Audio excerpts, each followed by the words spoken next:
Selamat datang kembali pemirsa, selamat bergabung dengan channel Menuju Pemilu 2024. Bersama saya Putut Al-Huda, dalam beberapa menit ke depan saya akan membawakan berita terhangat terupdate di hari ini, yaitu politik dan artis. Silahkan tonton video ini sampai selesai agar kita gagal paham. Salam waras, salam NKRI. Alarm Prabowo menuju RI, 1. Ancaman suara jeblok dan ditinggal pemilih pemula. Berkali-kali unggul dalam survei, elektabilitas Prabowo Subianto sebagai salah satu kandidat calon presiden kini mulai merosot. Survei Litbang Kompas mencatat elektabilitas Prabowo anjlok, tergerus dukungan kandidat lain. Mengapa bisa demikian? Sebagai seorang kandidat capres yang hampir pasti sudah memegang tiket untuk maju dengan koalisi Partai Gerindra dan Partai Kebangkitan Bangsa, PKB, Prabowo masih menjadi kandidat kuat. Bekalnya dalam 2 kali pemilu maju sebagai capres juga menjadi modal Prabowo. Akan tetapi, 2 modal kuat Prabowo itu rupanya belum cukup bisa memastikan elektabilitasnya akan terus berada di peringkat pertama. Jajak pendapat Litbang Kompas periode 24 September, 7 Oktober 2022 menunjukkan tingkat elektoral Gubernur Jawa Tengah mencapai 23,2%.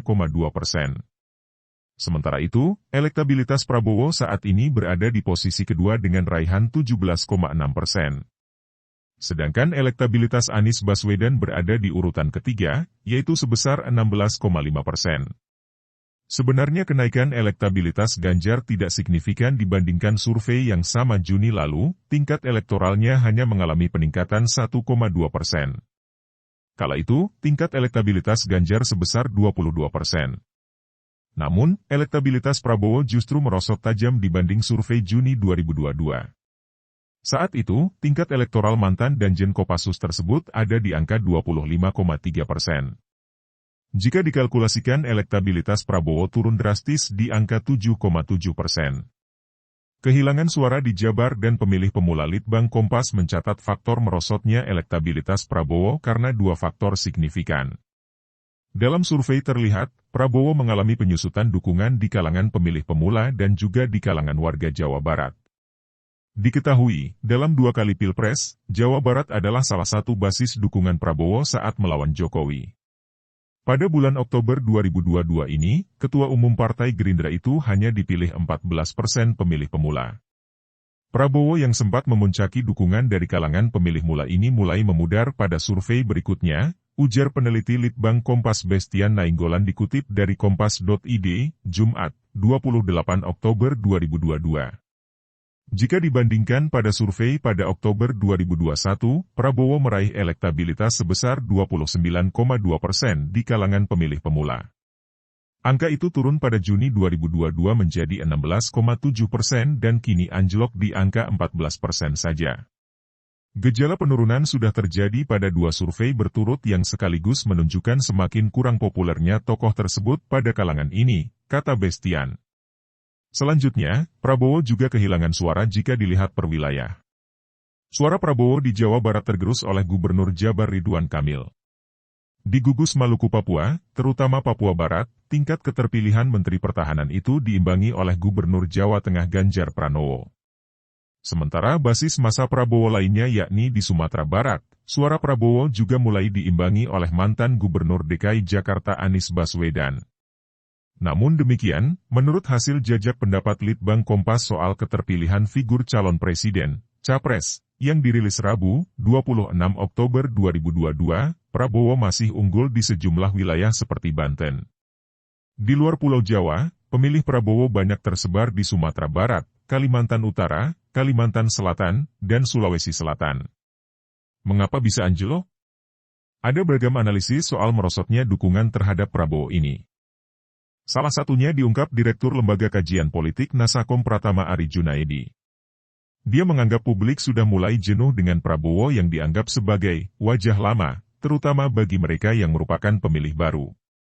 Dia menyebut elektabilitas Prabowo Subianto sudah menuju ke titik jenuh. 2 kali mencoba peruntungan sebagai capres tak menjadikan Prabowo mengantongi elektabilitas tinggi pada perhelatan politik 2024 nanti. Figur-figur lama seperti Prabowo tidak menawarkan lagi pilihan-pilihan baru, ujar Ari kepada Kompas.com, Jumat, 28 Oktober 2022. Ari bahkan berpandangan, elektabilitas Prabowo yang semakin menurun justru disebabkan dari pencapresan yang gagal di tahun 2014 dan tahun 2019 lalu. Publik bosan melihat sosoknya yang terpampang di kertas suara pemilihan presiden. Sudah jenuh, apalagi dengan rekam jejak Prabowo yang berkali-kali nyapres, bahkan pernah jadi cawapres gagal, ini menjadi memori kolektif dari publik, imbuh dia. Menurut dia, elektabilitas Prabowo bisa stagnan sampai pemilihan presiden, Pilpres, 2024 saja sudah menjadi pencapaian yang baik. Pasalnya, saat ini muncul beberapa figur calon presiden, capres, baru yang memiliki daya tarik lebih pada publik. Tampilnya sosok-sosok muda seperti Ganjar, Anies, AHY, Ridwan Kamil, Sandiaga Uno justru lebih memikat pilihan calon pemilih, sebut dia. Dalih belum melakukan kampanye pihak Gerindra pun angkat bicara atas elektabilitas ketua umum mereka yang semakin merosot. Ketua Harian DPP Partai Gerindra Sufmi Dasko Ahmad mengatakan, elektabilitas yang turun disebabkan Prabowo yang belum bergerak melakukan kampanye. Dasko mengatakan, angka yang menurun bisa dianggap wajar karena bisa saja angka itu berubah saat Prabowo mulai berkampanye. Kita sama-sama tahu bahwa Pak Prabowo belum melakukan kampanye-kampanye, hanya melakukan kerja-kerja sebagai Menteri Pertahanan membantu Presiden, ujar Dasko.